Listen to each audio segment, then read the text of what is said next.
କିଏ ଇଏ ଏଜରେ ମାମୁଁ ଘରକୁ ଯିବା ପାଇଁ ଝଗଡା ଲାଗେ କହିଲେ? ମୁଁ ଝଗଡା ଲାଗେ ମୋ ସ୍ୱାମୀଙ୍କ ସହିତ। ମତେ କହିଲେ ମୁଁ ତ କାହିଁ କହୁନି ଯିବି ବୋଲି। ଛୁଆ ତ କେବେ କହୁନାହାନ୍ତି ତ ମାମୁଁ ଘରକୁ ଯିବେ ବୋଲି।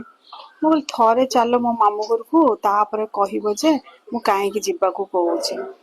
କହିଲେ ହଁ ମୁଁ ଜାଣିଛି ତ ବଣ ଅଛି, ବିଲ ଅଛି, ନଈ ଅଛି, ସେଥିପାଇଁ। ମୋ ମାମୁଁ ଘର ବି ବଣ ଅଛି, ବିଲ ଅଛି, ନଈ ଅଛି।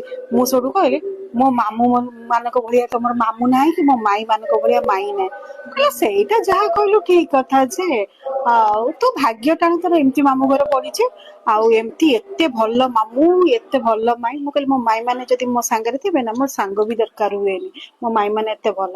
କହିଲା ହଁ ତୋ ଭଳିଆ କୋଡିଆଣି ଯିବ, ମାଇଁ ମାନେ ରୋଷେଇ କରିକି ଦେବେ, ତୁ ଖାଇବୁ ବସି ବସିକି, ଆଉ ଏଠି ତତେ କାମ କରିବାକୁ କଷ୍ଟ ହଉଛି। ମୁଁ କହିଲି କଣ ହେଇଗଲା ସେଠୁ, ମୋ ମାଇଁ ମାନେ ନା ଆମକୁ ଛୁଆ ଭଳିଆ ଦେଖନ୍ତି, ସେଥିପାଇଁ ତ ଆମକୁ ସେ ରୋଷେଇ କରିକି ସବୁ ଖାଇବାକୁ ଦିଅନ୍ତି। ଆମ ମାଇଁ ମାନେ ଥିଲେ